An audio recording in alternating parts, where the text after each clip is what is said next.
Hi, this is a basic video on margin of error. So when we are dealing with a 95% confidence interval, we go for a basic plus or minus.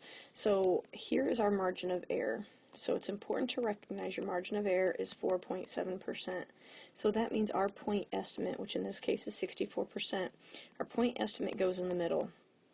And then to find our confidence interval, an interval has a low and a high. So we'll take our margin of error, and when we want our low end of our interval, we will subtract our margin of error. To get the high end of our interval, we will add our margin of error. So if our point estimate is 64%, well, I take 64 minus 4.7, and that gives me 59.3%, and that's the low end of my confidence interval. On the right side, I'll take 64 and I will add my 4.7%, and that will give me 68.7%. And that right there is my 95% confidence interval. Now sometimes, okay, so I have 59.3% to 68.7%.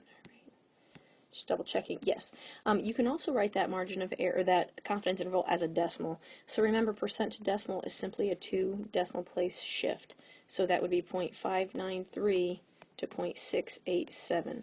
So this is two different ways to write that 95% confidence interval.